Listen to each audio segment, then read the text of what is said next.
Ano kuya, may ahas?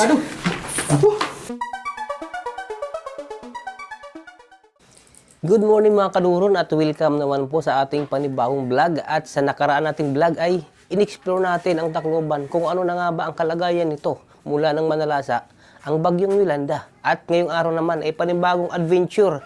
Adventure dahil medyo extreme ang ating pupuntahan. Isang isla at kuweba kung saan ay pinamumugaran ng mga malalaking ahas. At mula naman dito ay magta-travel tayo papunta ng Babatngon Leyte ng 30 minutes. At pagdating doon, isasakay tayo ng bangka papunta sa isla. So, ayan, samahan niyo po akong muli. Let's go! So, ayan na nga at papunta na tayo sa Babatngon Leyte na kung saan ay sasakay tayo ng bangka at maghahanap tayo ng maarkila patungo sa ating destinasyon sa araw na ito.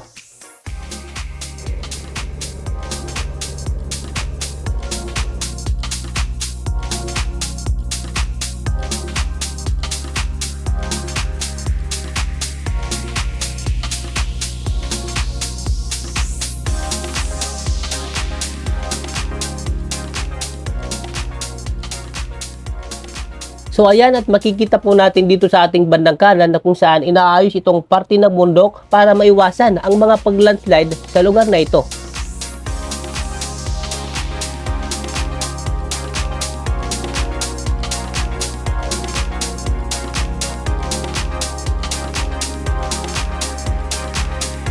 So ayan at pagkaraan ng 30 minutos na travel ay narating natin itong Babatngon Leyte na kung saan makikita natin yung maliit lang yung mga establishmento, kokonti. Yung mga basic needs lang ang nandito dahil isang itong fourth class municipality. So ayan doon banda, nandun yung kanilang palengke. Yung daungan ng mga seafoods mula sa iba't ibang isla galing sa Samar. So tara, ikutin muna natin itong lugar at puntahan natin yung palengke. Tingnan natin kung ano yung mga meron doon. So, tara. So, ayan, makikita natin itong mga bangka na nakaparada dito sa tabi. Nandito yung mga sinasakyan ng mga papunta sa iba-ibang isla dito sa Samar. Katulad ng Talalura. At dito rin dumadaong yung mga bangka na nagdadala ng mga isda. Papunta dito sa palengke. Isda at kung ano-ano pang mga seafoods na pwede nilang ibenta dito. So, tara, ikutin natin yung palengke.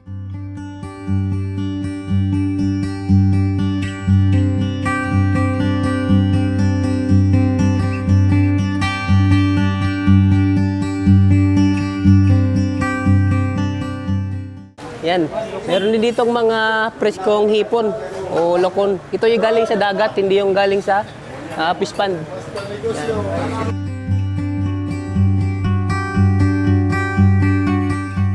Din makikita sa ganitong mga lugar, itong katulad itong mga preskong alimasag. Ito yung sa Tagalog ay lambay na kung saan dito lang makukuha ito ng mga fresh.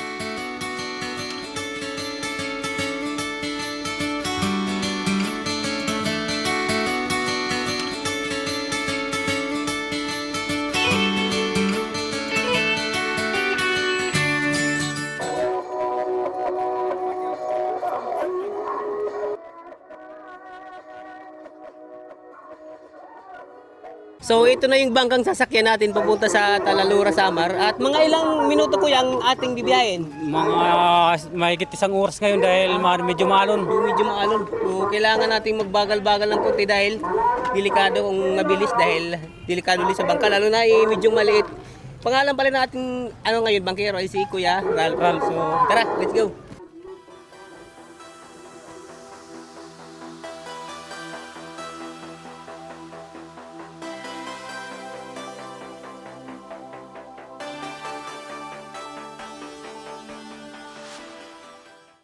Ilang minuto pa lang ang nakakaraan mula doon sa port ng Babatngon Leyte ay nararamdaman na natin itong medyo maalon dahil medyo malakas na yung hangin.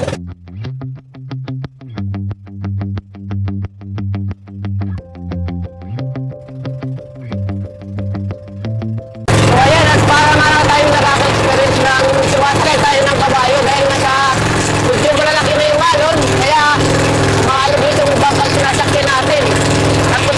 Tatlo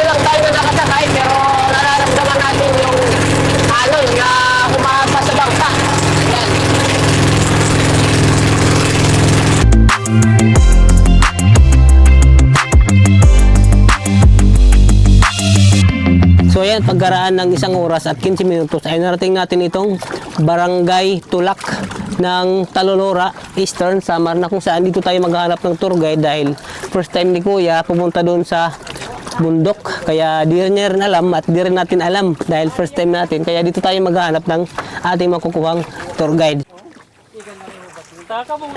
Sige. Pwede Kuya, lumibutan nga di. Sige. Sige. Upay nga ga.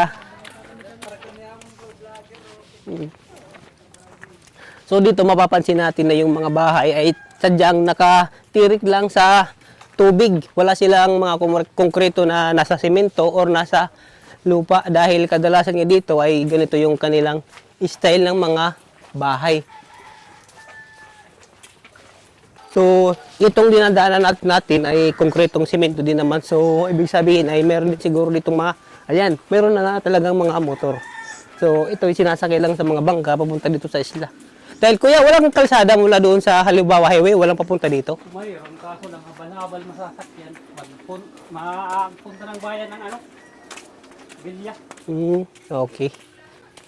So, yan.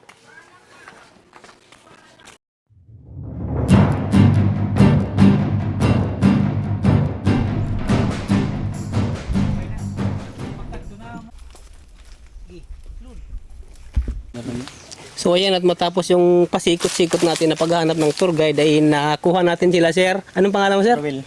Rawil at sila si Norman. Norman. So sila yung mga batikan dito kaya siguro hindi tayo kailangan mangamba. So let's go. So ano pala si sir yung mga ano? Mayroon daw ditong kuiba na naging kampo ng mga Hapon nung una. Meron, nandyan sa taas. Medyo malayo-layo pag konti. Okay. Kaya So pa tayo. so yun ang ating unang papasokin ngayong araw. So tara. Itong mga simento, sir, sino yung nagpagawa dito na gawing daanan? Yung mga nagano dito sir, yung mga nauna na nag... Mga... siguro din yan, mga kaswa ng barangay. Kaya Okay. yung sino nakikitaon na yun yung mga... So dati binibisita to ng mga turista rin. So ngayon medyo madalang na lang siguro kasi Kaya mo pa rin din, di ba? ayun medyo madalang ng puntahan kaya makikita natin na medyo malumot Lang nagpupunta rin. at madamo na yung mga daanan. Yun na mga ano na.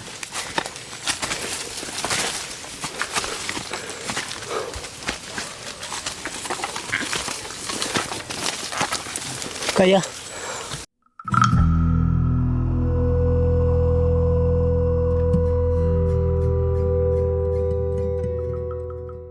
so ayan, at pagkatapos ng medyo mahingal na akyatan, narating na natin itong bungad ng kuweba na sinasabing naging kuta rin ng mga Hapon noong panahon ng World War II.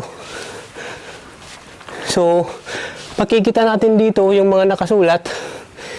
Di natin alam kung yung mga bumisita ito noon o yung mga unang nakatuklas dito.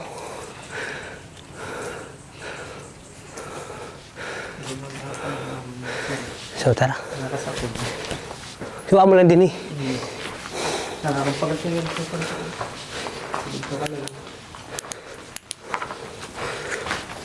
So, makikita natin dito yung formation na naging uka at naging bahay na ng mga paniki. So, ayan o. Yan. Ito yung ito yung abangan. Dito naman banda, dito yung kapwesto yung mga bantay. At kung mayroon silang mga armas, dito nakatutok yung mga armas nila pababa. Kasi dito, kitang-kita yung mga paparating na mga kalaban kung meron.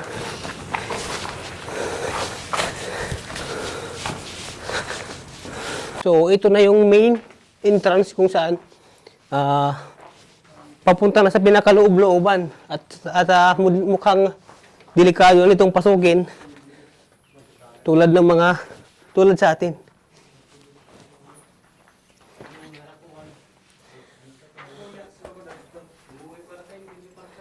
So, ayan. Makikita natin na napakadilim nitong kuweba. O hanggang doon ay mas marami pang mga paniki. Kasi marami pang paniki tayo nakikita. So yan. Napakalilim na at maamoy natin yung mga amoy ng mga paniki.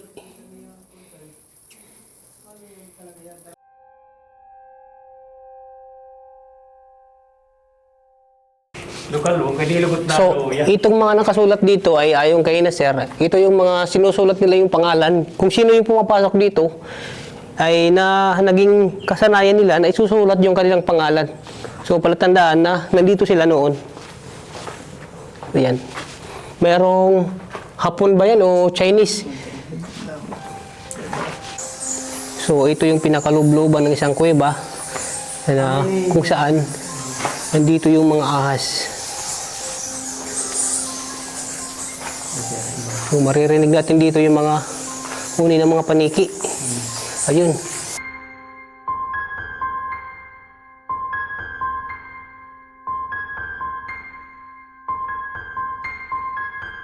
So, ito kuya yung tungkol sa sinasabi nilang dito yung mga manggagamot o mangkukulam tut. Orasin mga Biyernes Santo.